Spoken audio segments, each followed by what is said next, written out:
Donc, on poursuit. Vidéo numéro 4. Je suis à la page 6 dans vos notes de cours et on est au chapitre 7. Test d'hypothèse sur une proportion, je vais aller assez rapidement sur les étapes parce que ça suit à peu près la même chose que le test d'hypothèse sur une moyenne. Donc, ce qu'on veut, c'est valider une hypothèse sur une proportion de P d'une population en utilisant une proportion P chapeau d'un échantillon. Donc, de la même façon qu'on utilise X bar pour conclure sur mu, on utilise P chapeau pour conclure sur P. Procéder de la même façon, c'est les mêmes étapes. On fait un petit rappel de qu'est-ce que ça nous prend comme critère pour être capable d'utiliser le théorème central limite qui est derrière tout ça. Bien, il faut que N soit plus grand. Il faut que N soit plus grand que 30. Il faut que N fois P soit plus grand que 5. N fois Q soit plus grand ou égal à 5. Et là, si on a ces trois choses-là, bien, P chapeau suit une loi normale dont la moyenne et l'écart type sont ces deux choses. Donc ici, c'est les mêmes choses que pour l'estimation. Donc, je ne reviens pas trop là-dessus. Mais peut-être une chose qui serait vraiment importante de souligner, c'est ceci. Ça, vous l'avez, je ne pense pas que vous l'avez dans vos notes de cours, donc écrivez ça. On n'utilise pas P chapeau dans le calcul à la fois de ceci et de ceci. C'est-à-dire qu'on utilise P parce qu'on l'a cette fois-ci. Contrairement à l'estimation, on cherchait à estimer P.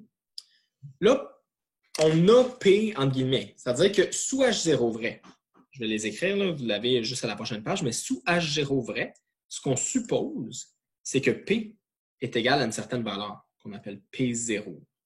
Mu0, c'était 200 dans notre exemple d'avant. Bien, on l'a de bord. Right? On fait tout le problème en supposant H0 vrai. Et donc, c'est ça qu'on utilise ici. Okay? Là-dedans, là-dedans et là-dedans. Voilà. Donc, nos hypothèses ressemblent à ce qu'on avait. Formuler des hypothèses du test, donner le seuil de signification et les données initiales, incluant P chapeau. Donc, H0, c'est que P est égal à un certain standard, le statu quo.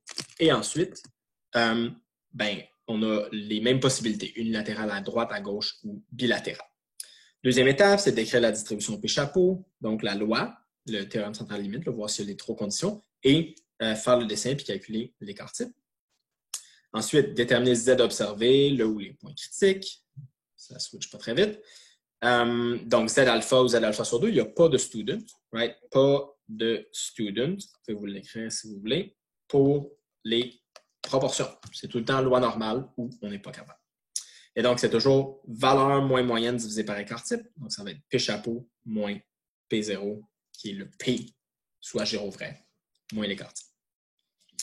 Quatrième étape, règle de décision, les mêmes types de géométrie. Unilatérale à droite, on rejette H0 si c'est plus grand. Unilatérale à gauche, on rejette H0 si c'est plus petit que moins Z alpha. Et bilatéral, on rejette si Z observé en valeur absolue est plus grand que Z alpha sur 2. Et finalement, cinquième étape, on prend une décision puis on conclut en fonction de l'hypothèse. Voilà. Donc, on va faire un exemple complet dans la prochaine vidéo.